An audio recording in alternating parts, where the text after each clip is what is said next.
Bem-vindos de volta ao programa Apostila. Meu nome é Ana Maria Prates, sou professora de Direito Civil do curso Forte. O tema de hoje é união estável. No primeiro bloco, nós fizemos uma breve explanação sobre o tema. E agora, no segundo bloco, nós vamos tanto o pessoal aqui no estúdio do LFG, quanto o pessoal que está via web lá em Alagoas, do Alagoas Cursos. Então, vamos às perguntas. Quem aqui no estúdio tem pergunta? Vamos lá, Alexandre? Vamos lá. Minha pergunta é o seguinte: durante uma união estável, eu estou com minha companheira, só que antes da união eu teria um imóvel pequeno, e durante a união estável minha companheira recebe um vulto, um dinheiro, de fato não eventual, e depois melhora o meu imóvel. Como é que fica a relação jurídica desse imóvel numa venda posterior de uma dissolução da união? Ótimo. Bom, a pergunta dele, isso é muito comum. Eu, antes de me unir uma pessoa, eu tinha um patrimônio, eu tinha um terreno, por exemplo. No decorrer do casamento, meu companheiro ganhou na loto.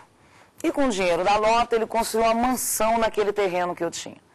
Se não houve nenhuma convenção em sentido contrário, nós vamos adotar o regime de comunhão o quê? Parcial. Então, o terreno continua sendo meu, só meu. O terreno continua sendo só meu. Agora, quanto ao patrimônio que foi no terreno, este patrimônio será de ambos, fruto dos bens particulares.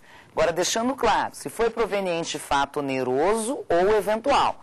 Se o que o meu companheiro recebeu foi uma herança, e o regime é o de comunhão parcial, e ele pegou com a herança e construiu, o que ele construiu com o dinheiro da herança vai ser só dele. O terreno continua sendo meu. Você pode ter até uma certa dificuldade prática, mas isso vai ter que ser analisado quando a dissolução. O terreno vale 100, a casa vale 400, o total é de 500. 100 continua sendo só meu e 400 será dividido entre ambos. Então, eu levaria 300 e o meu companheiro 200. Deixando claro se o regime for de comunhão parcial, ou seja, se não houve convenção em sentido contrário. Alexandre, muito obrigado pela pergunta. Vamos agora em Alagoas. Vamos ver quem tem pergunta. Vamos lá? Gostaria de saber se já há pacificação na jurisprudência ou se a solução é dada caso a caso. Ótimo. Muito obrigado pela participação.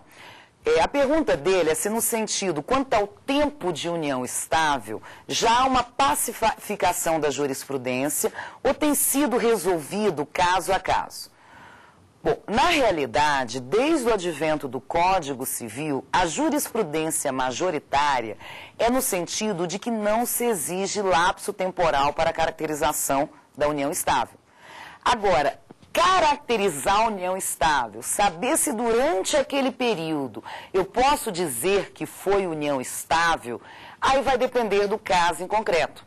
Mas, realmente, o lapso temporal mínimo já tem posicionamento majoritário no sentido de que não se exige esse lapso. Entretanto, nós vamos ter que ver se, na realidade, naquele caso, uma convivência foi uma convivência mínima ou não houve convivência. Aí a análise vai ser uma análise subjetiva.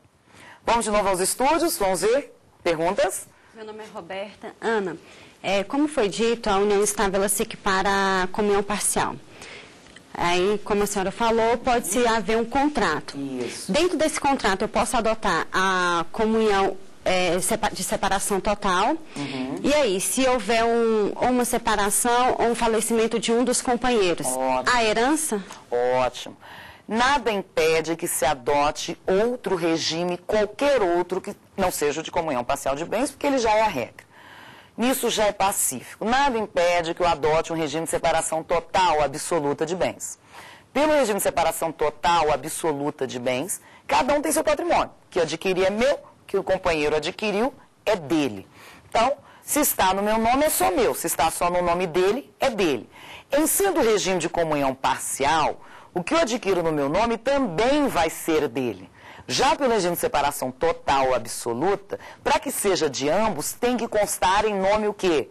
De ambos. Nada impede que isso ocorra. Quando a dissolução, o que estava em meu nome vai ser só meu, o que estava em nome dele vai ser só dele, mediante a mostra do contrato. Aí a sua segunda pergunta é, e a questão da herança? Como fica? O Código Civil deixa claro que eu, em falecendo o meu companheiro, terei direito aos bens adquiridos onerosamente no decorrer da união estável, sem fazer qualquer restrição quanto ao regime de bens.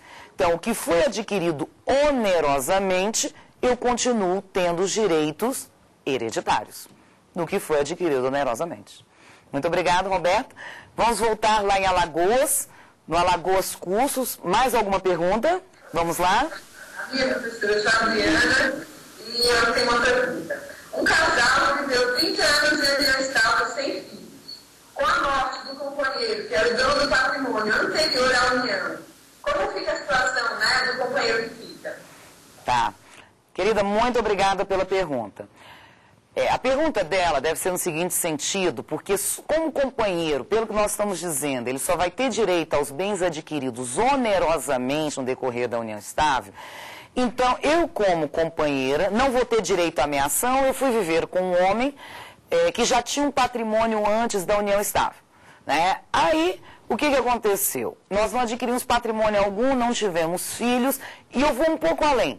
Ele não tem ascendentes e não tem colaterais. Eu seria a quarta herdeira dele. Mas, pela lei, eu só vou herdar os bens adquiridos o quê? Onerosamente. Eu não vou ser meeira, de acordo com esse exemplo dado por ela, porque o patrimônio já era um patrimônio anterior à união estável, e pelo Código Civil eu também não vou ser herdeira. Numa interpretação literal, tal patrimônio iria para quem? Para o Estado. Faz sentido? Não faz. Daí nós temos alguns doutrinadores que dizem o seguinte, aí nós vamos ter um conflito de normas. A herança somente vai para o Estado quando não tem parente sucessível. Então, por essa interpretação doutrinária, sendo um companheiro, quando não tem, herdeiro sucessível. Então, por essa interpretação doutrinária, sendo o companheiro um herdeiro, por mais que o dispositivo deixe claro que ele só vai herdar nos bens adquiridos onerosamente, quando eu faço uma complementação com o artigo do Código Civil, fica claro que em ele, ainda sendo herdeiro, ele herdaria tudo. Isso ainda é posicionamento doutrinário, nós ainda não temos jurisprudência quanto a isso. Então, explicando melhor, por um primeiro posicionamento, eu não herdaria porque aquele bem não foi adquirido onerosamente. Iria para o Estado. Para um segundo posicionamento, só vai para o Estado se não tem herdeiro o quê? Sucessível. E pela lei, o companheiro é herdeiro sucessível. Nós temos um conflito de normas dentro do Código Civil e temos dois posicionamentos doutrinários. Vamos ver como a jurisprudência vai se pronunciar. Há uma tendência que seja no segundo sentido, né? Até porque não faria nenhum sentido que, ainda deixando um companheiro, o Estado venha herdar o remanescente, venha herdar tudo e o companheiro nada herde. Mas, como eu disse, é posicionamento doutrinário ainda, em razão dessa abertura que a lei acabou deixando. Muito obrigado pela pergunta. Vamos voltar nos estudos, vamos ver quem tem mais pergunta. Meu nome é Maria Fagundes. Bom, eu gostaria de saber quais as diferenças dos efeitos jurídicos do concubinato para a união estável. Ótimo. Como nós falamos, nós temos que ter um certo cuidado, porque a expressão concubinato ainda é muito utilizada no lugar da expressão união estável. Como nós havíamos dito no decorrer da aula, o que nós falamos? Que a expressão concubinato era utilizada como sinônimo de união estável. Então, muitas vezes você vê a jurisprudência falando concubino, concubina, tendo direitos, quando na realidade a jurisprudência está se referindo à união estável. Então, esse cuidado nós vamos ter que ter. O concubinato, do jeito que foi traçado no Código Civil, que é uma relação não eventual, desta maneira que foi traçada, não daria direito ao concubino, a não ser direito no terreno do campo obrigacional. Exemplo, eu tenho uma relação não eventual com um homem e adquiro com ele um patrimônio. Depois essa relação não eventual acabou, eu vou ter que entrar com uma ação pedindo a divisão daquele patrimônio como se fosse uma sociedade, não como se estivesse sob a tutela do direito de família. Mas uma questão interessante, talvez seja em razão da pergunta da Maria, é em razão da questão previdenciária, que no direito previdenciário ele não faz essa distinção. Então, o direito previdenciário não dividir, né, a pensão previdenciária entre todos os que foram deixados. Então, se ele tinha mulher e também convivia com outra mulher, esse valor acaba sendo dividido entre todos. Mas porque o direito previdenciário não faz essa distinção. Mas no ramo do direito civil, nós vamos ter essa distinção.